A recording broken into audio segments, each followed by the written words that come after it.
할렐루야. 11월 9일 월요일입니다.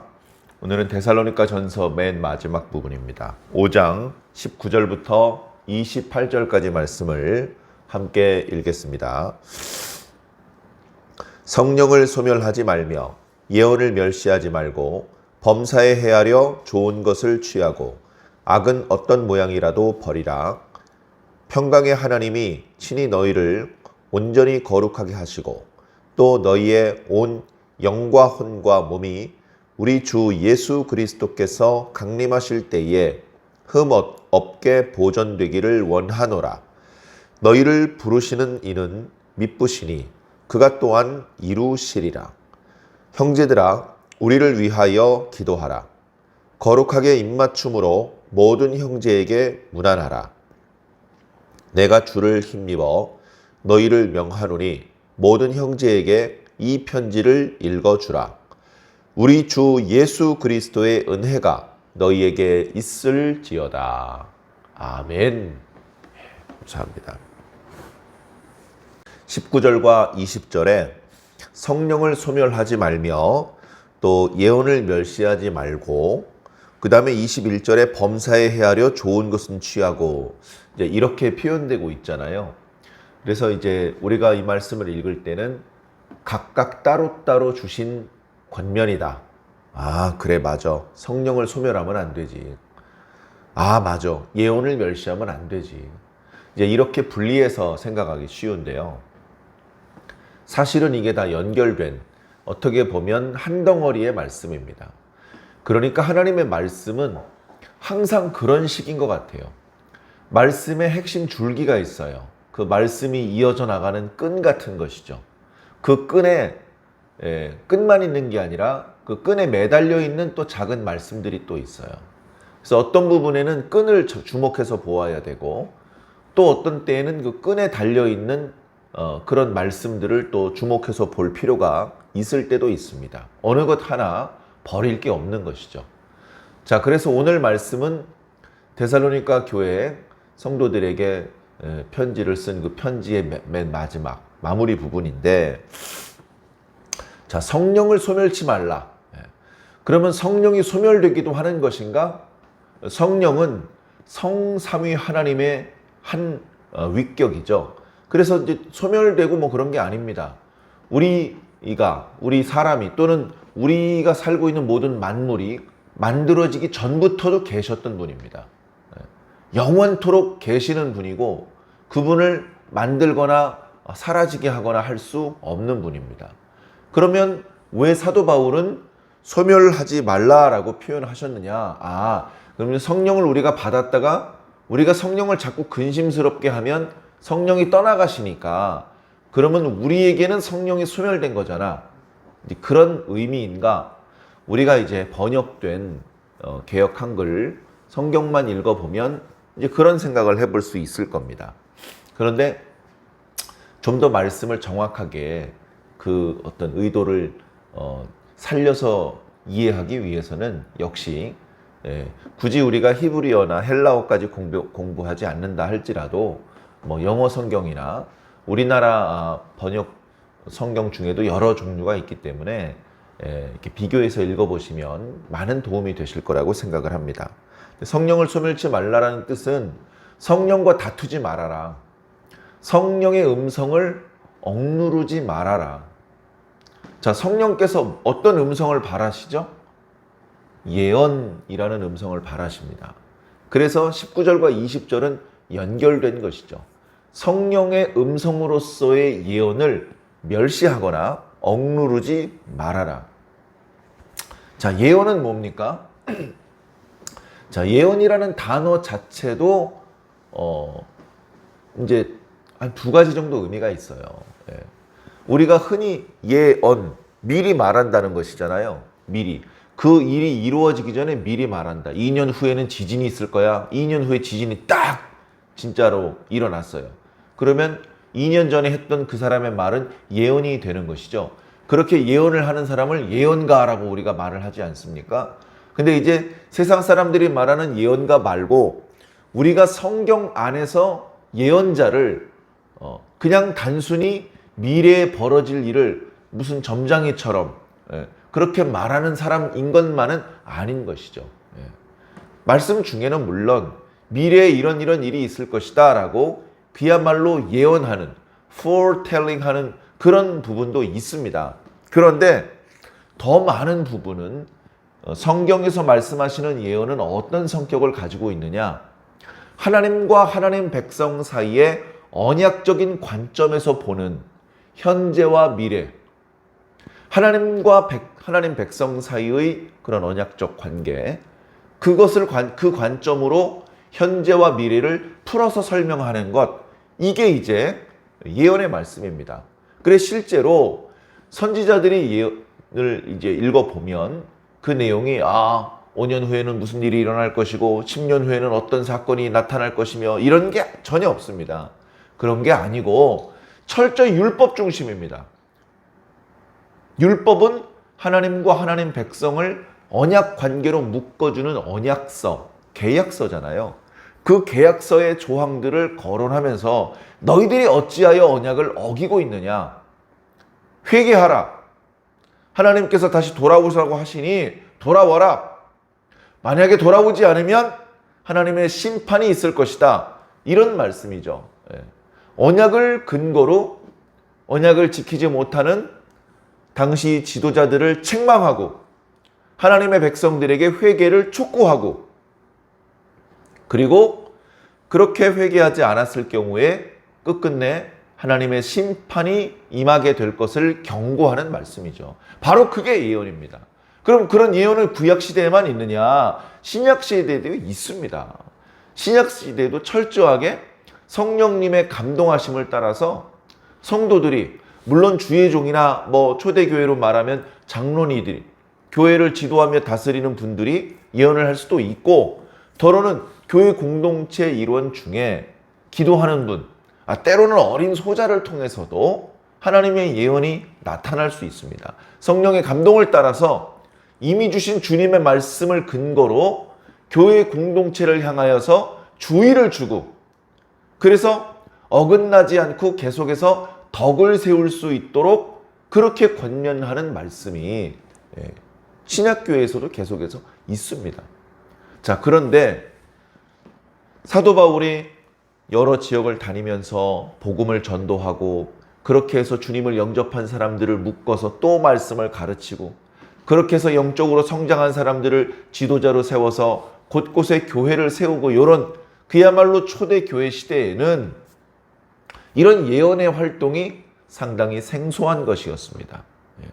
상당히 생소한 것이죠. 그렇게 사도 바울이 돌아다니면서 교회를 개척했던 곳은 구약 성경에 대한 어떤 경험이 없는 어떻게 보면 헬라인들이 사는 그런 이제 지역들이었기 때문에 그들은 예언에 대하여 언약적 관점에서 하나님의 백성들에게 회개를 촉구하고 심판을 경고하는 그런 어떤 분위기에 대해서 전혀 모르기 때문에 성령님의 감동에 따라서 누군가 예언을 하면 사람들이 그것을 받아들이고 인정해 주지 않았던 그런 분위기가 있었던 것 같습니다. 이제 막 초대교회의 어떤 시대가 시작되는 시대이기 때문에 그랬던 것 같습니다. 교회의 지도자가 정해진 예배 시간에 말씀을 전하는 그것은 인정을 하지만 또는 순례하는 복음 전도자 또는 바울과 같은 사도가 방문을 해서 그분들이 전해주시는 말씀은 그 주님의 말씀으로 받아들여 주지만 기도 중에 교회 공동체가 모여있는 중에 갑자기 어떤 사람이 막 예언을 하면 그 부분에 대해서는 거 좀 조용히 좀 하지 이렇게 그것을 억누르고 무시하고 멸시하는 그런 경우가 간혹 있었던 것 같습니다. 그런 이야기도 사도 바울이 디모데를 통해서 들어서 알았던 부분이겠죠. 그래서 그 부분을 억누르지 마십시오.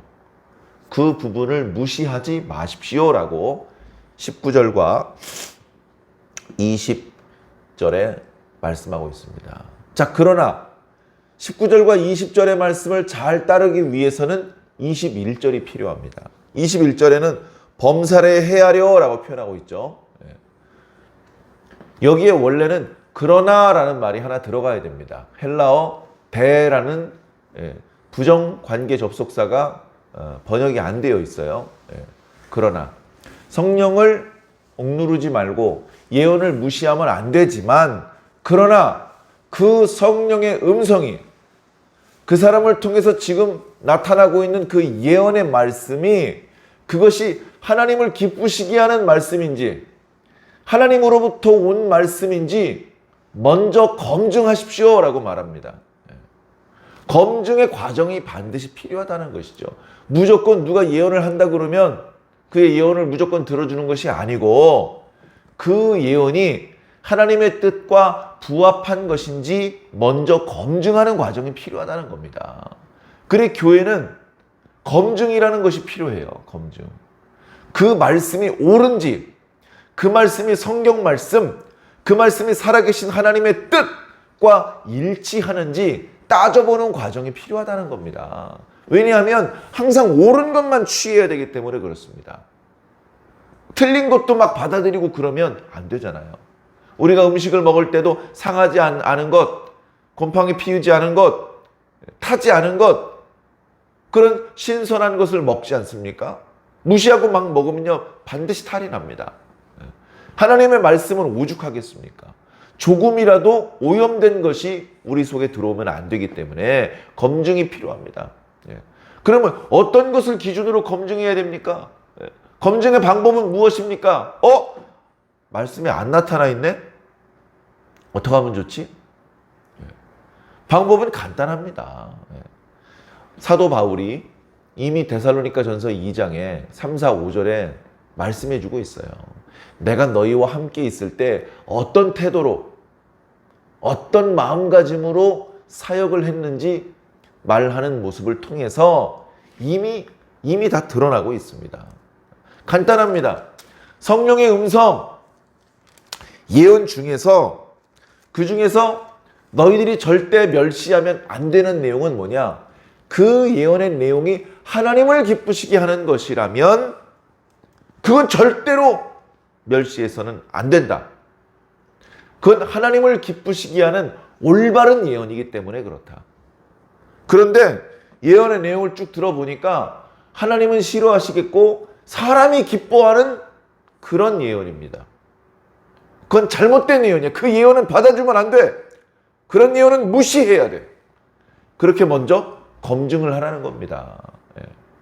사도 바울이 데살로니가 지역에 가서 길지 않은 시간이었지만 성도들과 함께 머물고 있을 때에 어떤 마음가짐과 태도로 말씀을 전했는지 데살로니가 전서 2장 3, 4, 5절을 한번 읽어 드리겠습니다. 우리의 권면은 간사함이나 부정에서 난 것이 아니요 속임수로 하는 것도 아니라 오직 하나님께 옳게 여기심을 입어 복음을 위탁받았으니 우리가 이와 같이 말함은 사람을 기쁘게 하려 함이 아니요 오직 우리 마음을 감찰하시는 하나님을 기쁘시게 하려 함이라. 너희도 알거니와 우리가 아무 때에도 아첨하는 말이나 탐심의 탈을 쓰지 아니한 것을 하나님이 증언하시느니라. 이 말씀을 통해서 누군가 예언을 하면 그것이 어떤 것인지, 옳은 것인지 옳지 않은 것인지 검증을 해야 되는데, 검증하는 방법은 그 말씀이 하나님을 기쁘시게 하는 말씀인지 사람을 기쁘게 하는 말인지 그것을 기준으로 검증할 수 있다는 그런 말씀입니다. 자, 그렇게 해서 검증이 되었으면 좋은 것은 취하고, 이 예언의 말씀은 좋은 것이구나 취하고, 악한 것은 어떤 모양 어떤 형태라 할지라도, 아무리 아름다운 미사여구를 동원한 표현이라 할지라도 버려라. 그렇게 계속해서 우리는 좋은 선택을 해야 됩니다. 그리고 좋은 말씀, 하나님의 말씀을 계속해서 들어야 됩니다. 마귀가 주는 거짓말은 듣지 않아야 합니다. 그렇게 해야 우리는 영적으로 점점 순도 높은 하나님의 백성으로 거듭나게 될 것입니다. 자, 이제 23절부터 진짜 마지막입니다. 어떤 권면이나 그런 내용보다 끝 인사를 하는 부분이죠. 시작을 할 때에 하나님의 은혜와 평강으로 안부를 묻더니 마무리 부분은 평강과 은혜, 평강의 하나님과 예수 그리스도의 은혜로 이 서신서에 마무리를 하고 있습니다. 아마 멀리 떨어져 있기 때문에 디모데를 통해서 뭔가 기분 좋은 반가운 소식을 듣기도 했지만 조금 걱정스러운 이야기도 들었고 그 걱정스러운 부분들에 대하여 데살로니가 전서 편지에 잘 정리해서 번면의 말씀을 담아 보내기는 하지만 걱정할 수 있잖아요. 정말 나의 바람대로 그들이 믿음을 계속 잘 지키고 지금 하고 있는 선한 일들을 계속 잘 이어나가고 예수 그리스도 다시 오실 때까지 그 믿음을 잘 간수하고 있을까?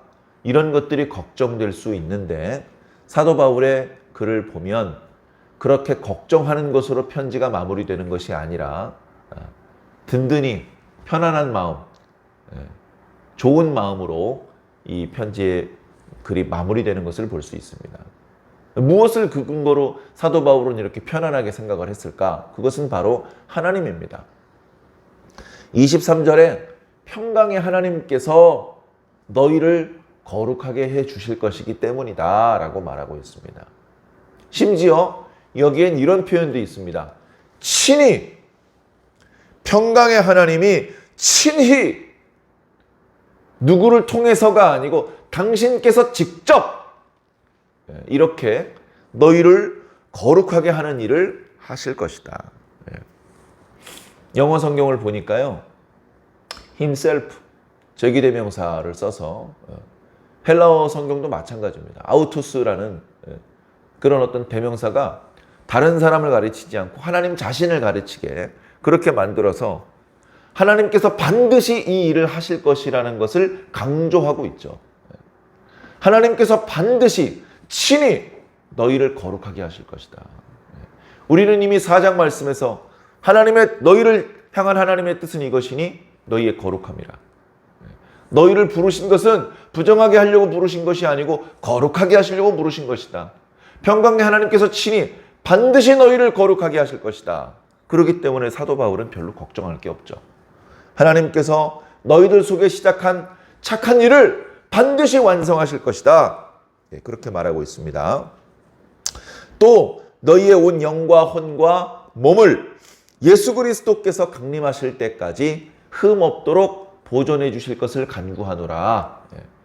이 말씀 가지고요 또 논쟁이 많습니다. 사람이 몸과 영혼이냐, 몸과 영과 또 혼이라는 게 따로 있느냐, 혼과 영은 어떻게 구별되는 것이냐, 그거 가지고 논쟁이 많은데요.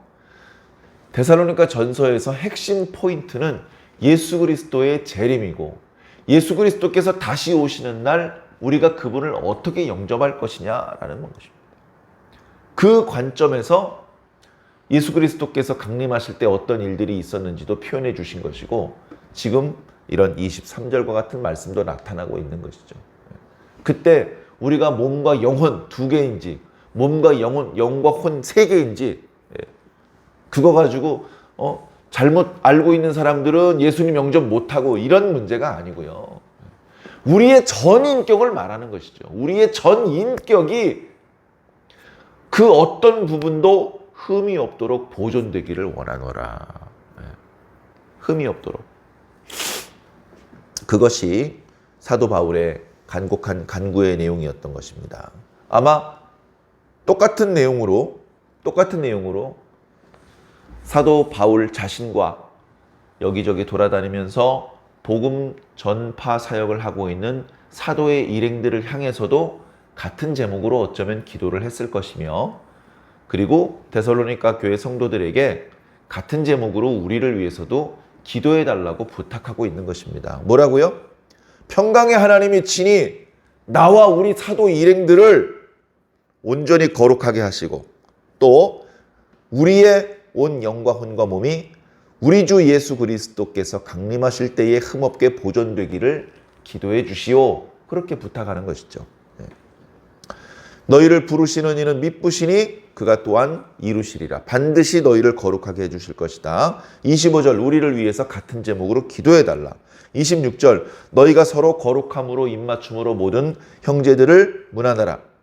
27절 내가 주를 힘입어 너희에게 명하노니 이 글을, 이 편지를 모든 형제들 앞에서 읽어주어라. 뭐 그럴 수밖에 없는 게 당시에는요, 글을 못 읽는 사람이 거의 대부분이었습니다. 전체 인구의 한 5%, 뭐 1, 2% 지역에 따라 다르겠지만 글을 읽을 수 있는 사람이 몇 사람 안 됐습니다. 그래서 사도 바울이 글을 써서 보내면 글을 읽을 수 있는 사람이 성도들을 다 모아놓고 그 말씀을 읽어주었습니다. 심지어 그 편지가 다른 지역에 가서 그 지역에서도 읽어주었습니다. 예를 들면 에베소에서 고린도 지역에 있는 성도들에게 편지를 썼는데 그 내용은 로마에도 가고 그 내용은 데살로니가에도 가고 많은 지역에 가서 사도 바울의 글이 이렇게 낭독이 되었습니다. 그리고 그것들이 모여서 신약 성경이 된 것이죠. 마지막으로 우리 주 예수 그리스도의 은혜가 너희에게 있을지어다 라는 그런 말씀으로 편지의 글이 마무리되고 있습니다. 거의 사도 바울이 쓴 10편이 넘는 서신서 중에 거의 처음 쓴 서신서이기 때문에 이렇게 서신서로서의 형식의 틀을 잡아가는 그런 어떤 말씀이기도 합니다.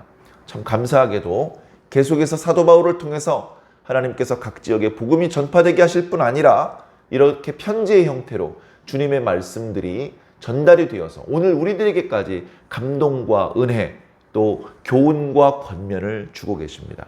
우리는 지금까지 묵상했던 데살로니가 전서 말씀을 통해서 우리들의 삶이 주의 날, 주님께서 다시 오시는 그날 우리가 어떤 표정으로 주님을 영접하게 될 것인지에 총 집중을 해서 그것을 기준으로, 그것을 중심으로 하루하루를 살아가는 것이 유익될 줄로 믿습니다. 지난 주일 은혜 받고 또 오늘부터 새로운 한 주간이 시작됩니다. 새로운 일상의 시간들이 시작되는 것이죠. 성경은 그 어떤 구절도 하나님께 예배드리는 때만 반짝 자라고 일상의 시간은 엉터리로 살아도 된다고 말씀하신 적이 없습니다. 오히려 그 일상의 시간들을 우리가 어떻게 살아가는지를 잘 보시면서 너희가 정말 내 백성다운지 그렇지 못한지 판단하고 계시다는 것을 느낄 수 있죠. 일상의 시간이라고 소홀하게 생각하지 마시고요. 들었던 말씀을 기준으로 하나님의 백성답게 잘 살아주시기를 주님 이름으로 간절히 부탁을 드립니다. 기도하겠습니다. 고마우신 아버지 하나님, 오늘도 우리를 사랑하시며 우리에게 성령의 음성으로 말씀하여 주시니 감사합니다. 그 말씀이 하나님을 기쁘시게 하는 것인지 사람을 기쁘게 하는 것인지 잘 검증하며 분별하게 하여 주셔서 좋은 것만 취할 수 있도록 역사하여 주시옵소서. 언제나 우리 가운데 은혜와 평강이 역사되게 하여 주시며 하나님께서 친히 우리를 거룩하게 하여 주시니 감사합니다. 예수 그리스도 다시 오실 때까지 아무 흠이 없게 하여 주시고 이 땅에 있는 동안에 빛과 소금으로 살게 하시며 더 많은 사람들을 옳은 대로 이끌 수 있도록 인도하여 주시옵소서. 홀로 큰 영광 받아 주옵시기를 살아계신 우리 주 예수님 이름으로 믿고 기도하옵나이다. 아멘.